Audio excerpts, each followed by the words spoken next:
बेहतर से बेहतर की तलाश करो, मिल जाए नदी तो समंदर की तलाश करो। टूट जाते हैं शीशे पत्थरों की चोट से, टूट जाए पत्थर ऐसे शीशे की तलाश करो। आप सभी को मेरा प्रणाम एवं आदरणीय गुरुजी जिनके द्वारा मुझे इस कार्यक्रम का हिस्सा बनने का सुनहरा अवसर मिला, उनको मेरा हृदय से धन्यवाद। मेरा नाम कोमल नेगी है और मैं कक्षा 12वीं की छात्रा हूँ।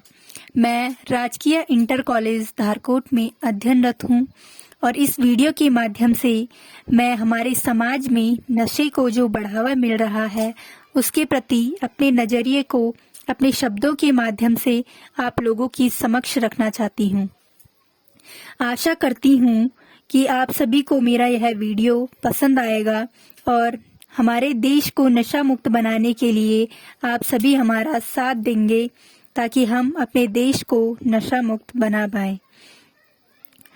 नशा दिन पर दिन एक गंभीर समस्या बनकर उभर रहा है और हम अपनी खुली आंखों से इस मंजर को देख रहे हैं।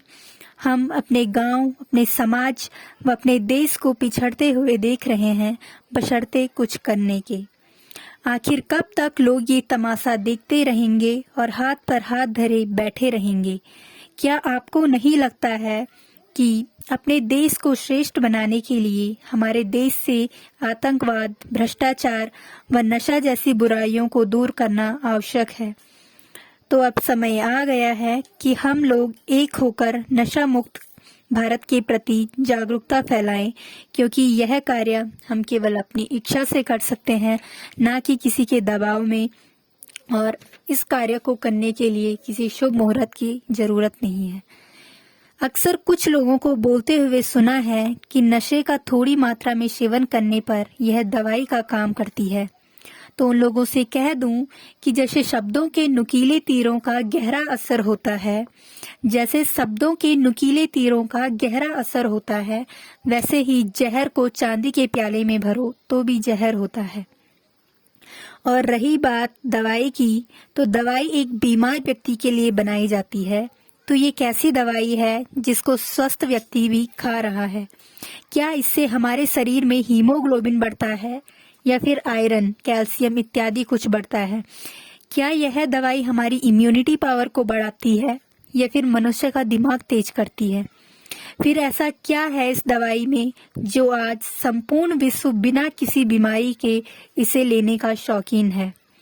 मैं बताती हूँ इसमें क्या है। इसमें सिर्फ और सिर्फ एक चीज है और वो है लत।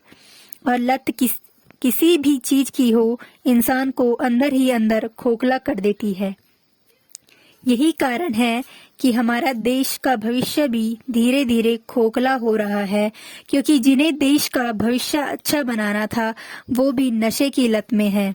और किसी भी बुराई का नाश करने के लिए ज्ञान होना आवश्यक है। ऐसे ही हमारा देश तभी नशा मुक्त होगा जब हमारे देश शैक्षिक या साक्षर बनेगा। और यहाँ पर शैक्षिक का मतलब केवल शिक्षा ग्रहण करना ही नहीं है, बल्कि जो शिक्षा हमने ग्रहण की है उसका आचरण करना है। सच बताऊं तो हमारे देश में शैक्षिक लोगों की कमी नहीं है और ना ही शिक्षा की कमी है। कमी है तो बस उन लोगों की जो शिक्षा ग्रहण तो करते हैं लेकिन उसकी तालीम अर्थात उसका आचरण नहीं करते हैं। और यही कारण है कि हम अपने देश से बुराइयों का नाश नहीं कर पाते हैं। जितने भी लोग नशा करते हैं सबको पता है कि नशीली चीजों का सेवन उनके लिए कितना घातक है, लेकिन वो इस बात को अनदेखा कर देते हैं। दुकानों में जो गुटखा, बीड़ी, खैनी वगैरह मिलते हैं उन पर भी साफ साफ अक्षरों में लिखा होता है कि इसका सेवन करने से कैंसर होता है, लेकिन व्यक्ति इसे पढ़ने के बावजूद भी बीमारी को न्योता देता है। यह व्यक्ति तो पढ़ा लिखा होने के बावजूद भी मूर्ख है और इस व्यक्ति को सही दिशा दिखाने का कार्य है बुद्धिमान व समझदार व्यक्ति का। ठीक उसी तरह जिस तरह बुराई का नाश अच्छाई करती है। तो हमारा सर्वप्रथम कर्तव्य है कि हम जो पढ़ रहे हैं, जो लिख रहे हैं, जो शिक्षा ग्रहण कर रहे हैं उसका सदुपयोग करें, उसका आचरण करें तथा अपने देश को शिखर तक पहुंचाने का प्रयत्न करें, क्योंकि हमारा देश ही है जो हमारी पहचान है और हमारी पहचान ही है जो हमें खुद पर गर्व करना सिखाती है। इसलिए नशे को अब मारो गोली, यह पूरे देश की बोली। बनाओ नशा मुक्त जीवन, नशे के लिए नहीं हुआ जन्म।